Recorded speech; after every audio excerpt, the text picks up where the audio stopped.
अस्सलाम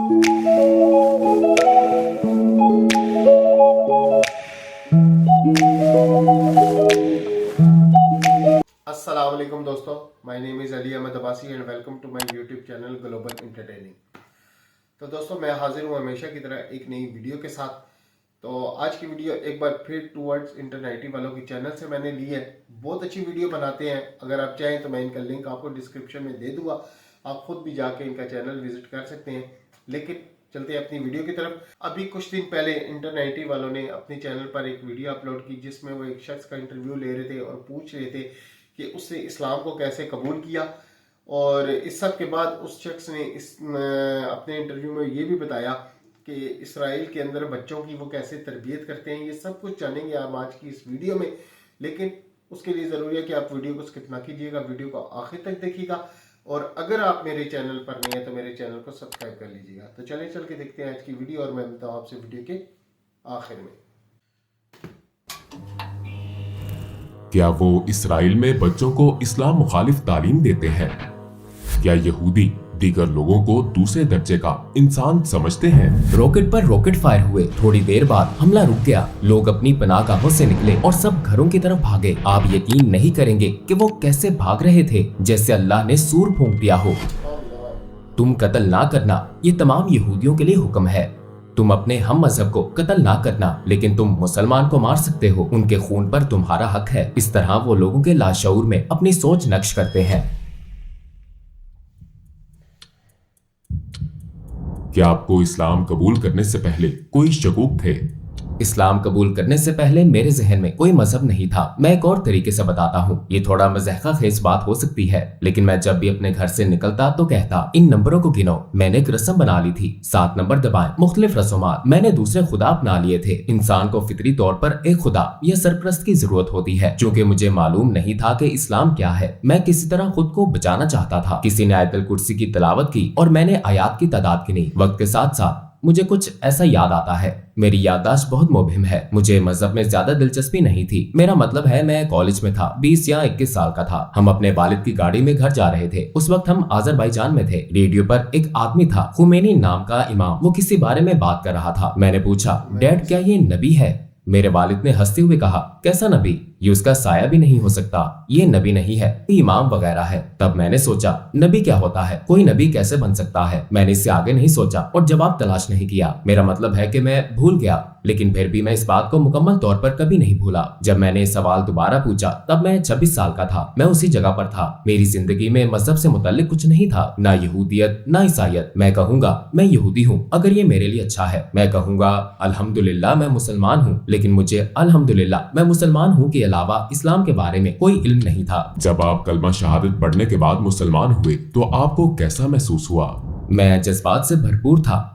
मैं कलमा शहादत पढ़ने से पहले ही मजहब पर तहकीक करके मुसलमान हो चुका था। मेरा मतलब है कि किसी ने मुझे कलमा पढ़ने के लिए नहीं कहा था। मैं आपको बता सकता हूँ, किसी ने मुझे अशहदु अल्ला इलाहा इल्लल्लाहु व अशहदु अन्ना मुहम्मदन अब्दुहु व रसूलुहु कहने पर मजबूर नहीं किया था। जब मैंने मजहब का मुतालिया किया तो मालूम हुआ कि मैंने कलमा पढ़ा है। जब मैंने हकीकत में कलमा पढ़ा तो ये जानते हुए पढ़ा कि इसका मतलब क्या है, क्योंकि मेरे पास अपने ईमान की बुनियाद के तौर पर तमाम इल्म मौजूद था। मुझे हराम चीजों, सय्यार, ईमान, इबादत की बुनियादी बातों, कुरान, तफसीर, सब चीजों के बारे में इल्म था। मैंने ये इल्म सालों में हासिल नहीं किया, ये मैंने गहरी दिलचस्पी और तहकीक से 6 से 7 माह में हासिल किया है। चूंकि बुनियाद में पहले ही रख चुका था, इसलिए जब मैंने कलमा पढ़ा तो मैं बहुत खुश और मसरूर था। क्या यहूदी दूसरे लोगों को कमतर समझते हैं? सेहोनी इसी तरह देखते हैं। ज्यादातर इसका ताल्लुक सेहोनियत से है। वो कहते हैं कोई भी शख्स जो यहूदियत के अलावा किसी भी मजहब का पैरोकार है, उसे हमारी खिदमत के लिए बनाया गया है। उन्हें कत्ल करना, उन पर जुल्म करना हमारे लिए एक अच्छा अमल है और बाइसे सवाब भी है। मैं आपको एक मिसाल देता हूँ। 2 साल कबल ईद उल फितर के मौका पर गजा इसराइल में कत्लेआम हुआ था, जिसमें फलस्तीनियों को कत्ल किया गया था। एक टीवी चैनल पर राइट विंग के इंतहा पसंद की शोहरत रखने वाला एक इसराइली कह रहा था, फलस्तीनी मुसलमानों को मारना गलत नहीं है और हमारे लिए गुनाह नहीं है। अब हमें उन्हें खत्म करने की जरूरत है ताकि कल को वो हमें परेशान न करे। अगर हम अब ऐसा करेंगे तो हमें गुनाह नहीं सवाब मिलेगा। इस बारे में पूछने वाला टीवी एंकर भी हैरान रह गया, जिसने कहा था कि ये सहियोनी है। आप मुसलमान कब हुए थे? आपने मुसलमान होने का फैसला कैसे किया? जिस्मानी और रूहानी तौर पर मुझे काफी मुश्किल वक्त देखना पड़ा। ये एक महफूज पनाहगाह है, ये मुझे हराम चीजों में नहीं मिली।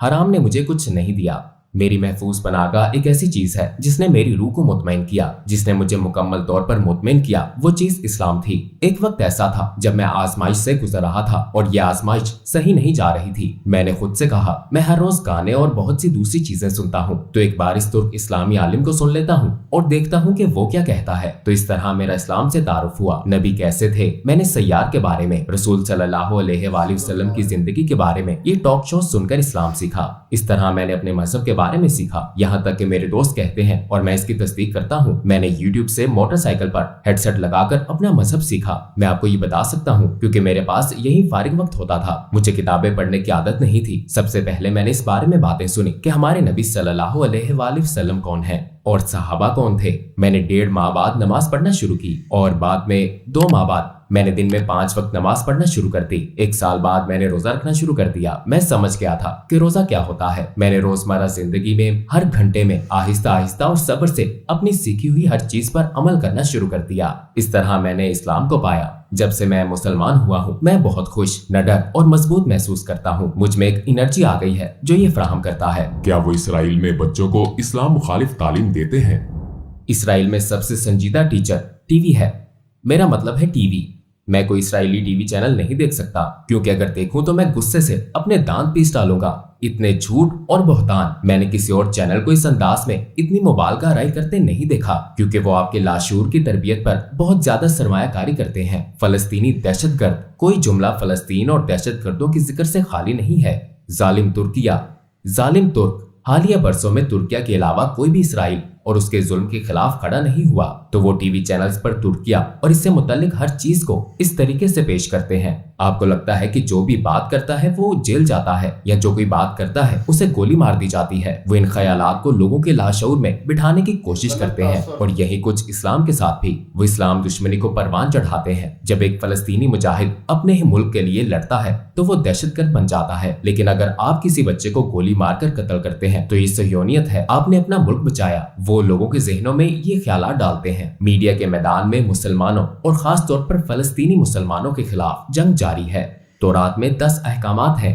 तुम कत्ल ना करना, चोरी ना करना, तुम धोखा ना देना, तुम जिना ना करना और इस तरह के 10 अहकामात हैं। वो ये सब तौरात में देखते हैं लेकिन फिर कहते हैं तुम अपने हम मजहब को कत्ल ना करना। करप्शन, वो अब भी करप्शन कर रहे हैं। तुम अपने हम मजहब को कत्ल ना करना लेकिन तुम मुसलमान को कत्ल कर सकते हो, उसका खून तुम्हारा हक है। इस तरह वो इन ख्यालात को लोगों तक पहुंचाते हैं। यरूशलेम के बारे में इसराइल का मौकफ क्या है? ये मुसलमानों पर इतना जुल्म क्यों करते हैं?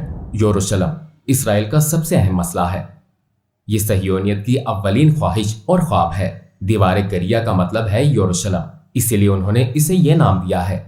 वो इसमें दाखिल नहीं हो सकते और ये मस्जिद अक्सा और हैकल सुलेमानी के नीचे है। मेरा मतलब है वो इस दीवार पर रो रहे हैं। दीवार के पीछे वो अल अक्सा और यरूशलेम के लिए रोते हैं। हैकल सुलेमानी अल अक्सा के नीचे है। सहयोनियत में उनके अकीदे के मुताबिक एक दिन वो अल अक्सा को तबाह कर देंगे और हैकल सुलेमानी को दरियाफ्त कर लेंगे। और हैकल सुलेमानी के बिल्कुल सामने एक पहाड़ पर यहूदियों का कब्रिस्तान है।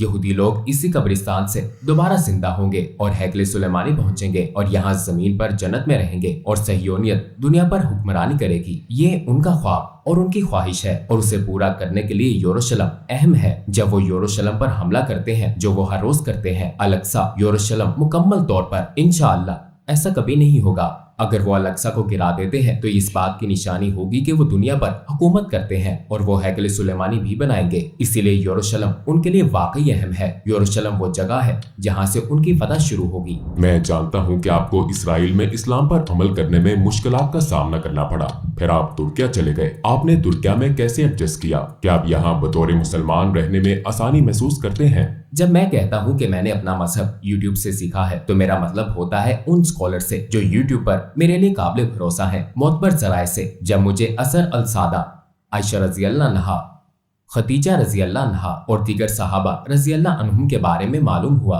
तो उनके बारे में जानने के बाद मैं तुर्किया में इस्लाम के बहुत आला मेयार की तोक़ो कर रहा था। जब मैं यहाँ आया तो मुझे बिलाशुबा एक धचका लगा। मैं ये ऐसे शख्स के तौर पर कह रहा हूँ जो इसराइल में रहा है। मैंने अपने आप से कहा ये लोग सारे नहीं, इनमें से कुछ इनमें और यहूदियों में क्या फर्क है? मेरा मतलब है, ठीक है, अजान तो होती है, मैं भी सुनता हूँ, मगर मस्जिदें खाली हैं। मैं सड़कों पर चलता हूँ तो देखता हूँ कि कैफे भरे हुए हैं, इसराइल की तरह। बार्स भरे हुए हैं, बिल्कुल इसराइल की तरह। मैंने मवाजना किया है। बहुत सी चीजें हैं जो मुझे पसंद हैं, जिन पर मैं कहता हूँ अल्हम्दुलिल्लाह। आपकी बहुत सी फाउंडेशंस और इदारे हैं जो लोगों को अल्लाह और उसके जिक्र की तरफ बुलाते हैं। ये नेमत है। इसराइल में एक भी ऐसा इदारा नहीं है। एक मजहब, एक जैसी रवायात और रस्म और रवाज वाले लोगों के साथ रहना बहुत अच्छा लगता है। मुझे यहाँ कोई अजनबियत महसूस नहीं होती। मुझे जबान सीखने में कोई मुश्किल पेश नहीं आई। हम बचपन से ही तुर्क टीवी देख रहे हैं, लेकिन कुछ चीजों ने मुझे मायूस किया और कुछ चीजों ने मुझे सुकून दिया है। दुख होता है जब लोग मेरी नमाज का मजाक उड़ाते हैं। ये देखकर तकलीफ होती है कि लोगों को नमाज पढ़ने में मुश्किल का सामना करना पड़ता है। जब मैं इसराइल में नमाज पढ़ता था तो मेरे कोलीग कहते थे, आप अपनी नमाज अदा करें, पैकेज दूसरे लोग डिलीवर कर देंगे, अपनी नमाज ना छोड़ें। लेकिन यहाँ लोग कहते हैं, तुम बहुत लंबी नमाज पढ़ते हो,